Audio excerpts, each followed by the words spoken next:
To the show Qazi Ikram Bashir official میں خوش آمدید۔ یہ تذکرہ ہے ایک ایسی شخصیت کا کہ جس سے میری زندگی کا ایک جنم کا ساتھ تھا۔ اگر میں اس وقت اپنی عمر میں 70 کی دہائی سے آگے بڑھ رہا ہوں تو اتنا ہی طویل عرصہ میرا ان کے ساتھ وابستگی بھی تھی، اور وہ اس دنیائے فانی میں مجھ سے پہلے تشریف لائے تھے، اور ان کا نام ہے جناب آصف قاضی، جو میرے برادر بزرگ تھے۔ 1962 میں جب میں پنڈی بھٹیاں میں تھا تو میرے والد ماجد گرامی کا اس زمانے میں تبادلہ ہوا تھا کمالیہ سے پنڈی بھٹیاں۔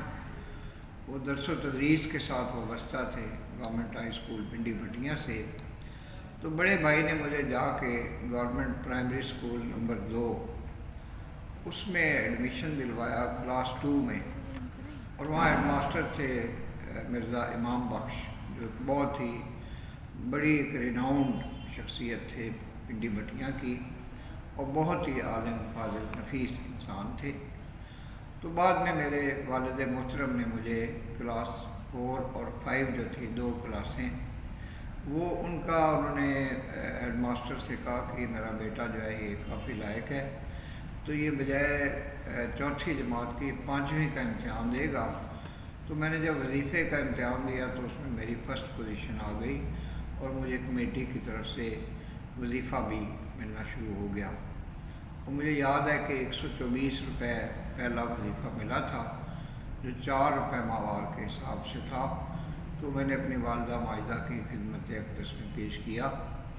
تو بڑے بھائی جو تھے انہوں نے 1967 میں میٹرک کیا تھا government high school Pindi Bhattian سے، اور میں نے 1970 میں کیا تھا۔ اس کے بعد جب میرا کالج میں داخلے کا مرحلہ آیا تو اگرچہ میرا میرٹ بنتا تھا گورنمنٹ کالج لاہور کا، لیکن برادر بزرگ نے یہ کہا کہ آپ اسلامیہ کالج چنیوٹ میں داخلہ لیں تاکہ جو مقامی معاملات ہیں ان کی طرف آپ توجہ دیں، کیونکہ اس زمانے میں وہ خود جو ہیں وہ پنجاب یونیورسٹی میں زیر تعلیم تھے، اور پنجاب یونیورسٹی سے پہلے وہ government T I college Chenab Nagar رغبہ جو ہے اس میں پڑھتے رہے۔ لیکن میں یہ وضاحت کر دوں کہ ہمارا قادیانیت سے یا قادیانیوں سے کسی قسم کا تعلق نہیں ہے۔ اس زمانے میں ٹی آئی کالج رغبہ جو ہے وہ ایک اچھا تعلیمی ادارہ تھا، اور ایک چنیوٹ کی انتہائی محترم شخصیت ہیں جناب چودھری مسعود اقبال، انہوں نے بھی انٹرمیڈیٹ ٹی آئی کالج رغبہ سے کیا تھا۔ تو جب انہوں نے اسلامیہ کالج چنیوٹ میں یونین کا الیکشن لڑا تو جو تنگ نظر اور گھٹیا جو مخالفین تھے انہوں نے ان پہ قادیانیت کا الزام لگا دیا، حالانکہ وہ سچے عاشق رسول تھے، اور انہوں نے وہ الیکشن بڑی اکثریت کے ساتھ اس میں کامیابی حاصل کی۔ جناب مسعود اقبال جو ہیں وہ اسلامیہ کالج چنیوٹ کے بھی اولڈ اسٹوڈنٹ ہیں، اور پاکستان کے بہت بڑے وہ بزنس مین ہیں، ایکسپورٹر ہیں، اور بزنس اور انڈسٹری سے ان کا تعلق ہے، اور ایک دانشور شخصیت ہے۔ تو اب پیچھے چلتے ہیں جو بھائی جان سے میرا تعلق تھا۔ جب وہ پی ٹی وی میں تھے تو مولانا جعفر قاسمی جو ہمارے ماموں جان تھے، جو بی بی سی لندن کے بھی پروڈیوسر رہے تھے، تو وہ ان کو ہمیشہ لک آفٹر کرتے تھے، اور انہوں نے بھی ان کے کافی پروگرامز کیے۔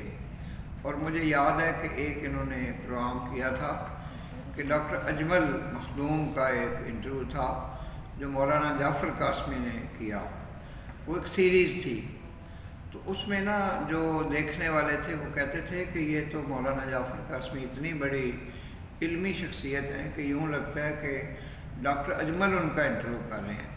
خیر دونوں چونکہ فلسفی بھی تھے اور تصوف سے بھی تعلق تھا، تو کافی گہری دوستی ڈاکٹر اجمل مخدوم اور جناب مولانا جعفر قاسمی میں تھی، اور مولانا جعفر قاسمی نے مجھے بڑی شخصیات سے متعارف کروایا تھا، جس میں اشفاق احمد بھی تھے، احمد عظیم قاسمی بھی تھے، خانم مریم بہنام بھی تھیں، اور بے شمار ڈاکٹر سید رضی واسطی بھی تھے۔